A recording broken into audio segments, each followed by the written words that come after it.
টাকা দে একটা। তুই খাচ্ছিস গরম লাগে না? গুড ইভিনিং সবাইকে। চলো তোমাদেরকে আজকে একটা দারুণ জিনিস দেখিয়ে গরিবের গোলাপ জামুন। গরিবের গোলাপ জামুন কেমন করে হয় চলো দেখাচ্ছি তোমাদেরকে। চলে আসলাম, চলুন কড়াই বসিয়ে দিয়েছি। এখন দিয়ে দিলাম ঘি, 2 চামচের মতো ঘি দিয়ে দেবো আমি এখানে। 2 চামচ ঘি দিয়ে দিলাম। কড়াই এখনও কিন্তু আমি ফ্লেমটা দিইনি, গ্যাস কিন্তু জ্বালাইনি। এখন দিয়ে দেবো দুধ। এখানে আধা কিলোর থেকে একটু বেশি দুধ আছে, দুধটা দিয়ে দিলাম।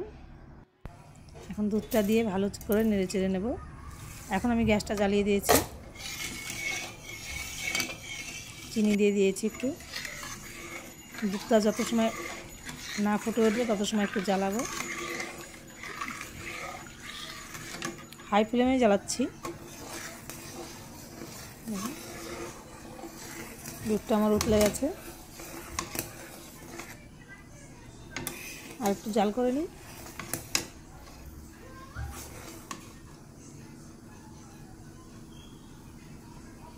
এখন আমি দুধের মধ্যে কি দেবো দেখুন। দুধটা একটু জ্বালিয়ে নিতে হয় ভালো করে, একটু ফুটিয়ে না নিলে পরে ভালো হবে না, সেজন্য একটু ফুটিয়ে নিচ্ছি আমি। এখন দিয়ে দেবো সুজি। এখানে 200 কম সুজি আছে, পুরোপুরি 200 নেই। এখন একটু ভালো করে নেড়ে চেড়ে ঘাটতে হবে, পুরো ঘাটতে হবে, ঘেটে নিতে হবে না তো দলা পাকিয়ে যাবে। আর দলা পাকালে তো পরে ভালো হবে না, ডোটা ভালো হবে না। সেই জন্য ভালো করে নেড়ে চেড়ে নিতে হবে যেন দলা পাকিয়ে না যায়। অনবরত নাড়তেই হবে, এটা থামা যাবে না। নেড়ে চেড়ে ভালো করে এরকম শুকিয়ে নিতে হবে। সুজিতে তো এমনি দুধটা খুব বেশি টানে, তাড়াতাড়ি শুকিয়ে যায়। এরকম ভালো করে শুকিয়ে নিতে হবে, সেদ্ধ হয়ে যাবে। সুজিটাও সেদ্ধ হয়ে গেছে। এখন আমি একটা নামিয়ে নেব। থালার মধ্যে নামিয়ে নিয়েছি, এটা একটু ঠান্ডা হতে দেবো। এত গরম তো মাখা যাবে না, একটু ঠান্ডা করে নিই। আমার মাকে দিলাম মাখতে। মাকে বললাম, মা তুমি মাখো, আমি ভিডিওটা করি। ছেলে নেই বাড়িতে, ভিডিও করার লোক নেই, সেই জন্য মাকে দিয়েছি। মাই ভালো করে মাখছে। এখন যে রসগোল্লা বানাচ্ছে গোল গোল করে, দেখুন ওই যে রসগোল্লা বানিয়ে ফেলছে। মা বানাচ্ছে এদিকে, আমি ক্যামেরা ধরে আছি। আমি এদিকে চলে যাই, মা বানাচ্ছে, আমি চলে আসলাম শিরাটা বসাতে। শিরার জন্য দিয়ে দিলাম সসপ্যানে চিনি আর 2টো এলাচ ভেঙে দিয়ে দিয়েছি। এবার জল দিয়ে দেবো। আপনারা যেরকম বানাবেন ওই পরিমাণে চিনি জল দিয়ে নেবেন। তো যতটা চিনি দেবেন তার থেকে একটু বেশি জল দেবেন। এটা বেশি সময় ফোটাতে হবে না, প্রথম অবস্থায় শিরাটা পাতলা করেই বানাবো। এদিকে মা তো শেষ হয়নি এখনও বানানো, মা বানিয়ে যাচ্ছে। শিরাটা হয়ে আসছে বানানো, ফুটে গেছে। বেশি সময় লাগেনি, কত 4-5 মিনিট লেগেছে শিরাটা বানাতে। একবারে বেশি ফুটালে আবার গাঢ় হয়ে যাবে, তখন ভালো লাগবে না। ওই জন্য এখন একটু পাতলা অবস্থায় রেখে দেবো। এখন এটা নামিয়ে রেখে দেবো। কড়াইয়ে তেল দিয়ে দিয়েছি, দেখুন 2 রকমের শেপ দিয়েছি। আপনারাও চাইলে আপনাদের পছন্দ মতো শেপটা দিয়ে নিতে পারেন, কোনো অসুবিধা নেই। কড়াইয়ে তেলটা গরম হয়ে গেছে। তেলটা প্রথম অবস্থায় একটু বেশি গরম করে নিয়ে তারপরে ফ্লেমটা কমিয়ে দেবেন, নাহলে উপর থেকে লাল হয়ে যাবে, ভেতরে ভাজা হবে না।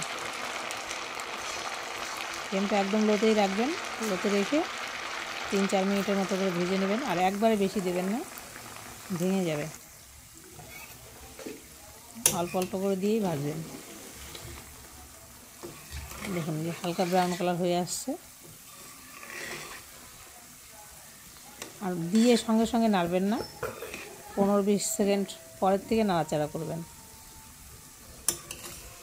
দিয়ে প্রথম থেকে নাড়ানাড়ি করলে পরে আবার ভেঙে যাবে। এখানে প্রথম অবস্থায় নাড়া যাবে না। আমি ভেজে নিয়েছি, দেখুন এই লম্বা শেপেরগুলো ঘোরে না, তো সেজন্য সব দিকে একই কালার হয়নি। এখন আমি আরও বাদবাকিগুলো ভেজে নেব যেগুলো আছে। এটা অল্প খরচে বেশ ভালো বাচ্চাদেরকে খুশি করার জিনিস। যারা মিষ্টি খেতে পছন্দ করে, যে বাচ্চারা, তাদের অল্প খরচে ভালো অনেকটি মিষ্টি হবে, মন ভরে খেতে পারবে। আমি সবগুলো ভেজে নিয়েছি। এখন আবার গ্যাসে শিরাটা বসিয়ে দিয়েছি। এখন শিরার মধ্যে এগুলো দিয়ে দেবো। আমি একে একে সবই দিয়ে দিচ্ছি। 2-1টা ভেঙে গেছে আমারও, কারণ 2-1টা ভাঙবে, কখনো লেগে যায় তো, একটার সঙ্গে একটা লেগে গেলে পরে ভাঙার চান্স থাকে, যেন ভেঙে যায়।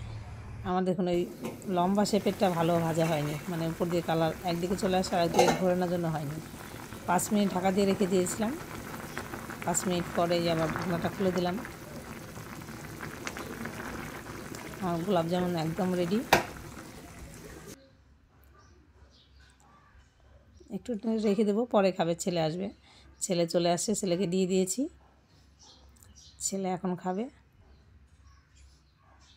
ছেলে খেয়ে বলবে কেমন হয়েছে। আমার ভিতরে সেই নরম হয়েছে, সেই নরম। বলবে, খেয়ে দেখ কেমন টেস্ট হয়েছে।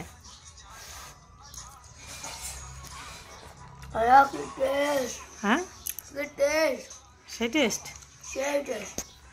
আচ্ছা, খা, পেট ভরে খা এখন।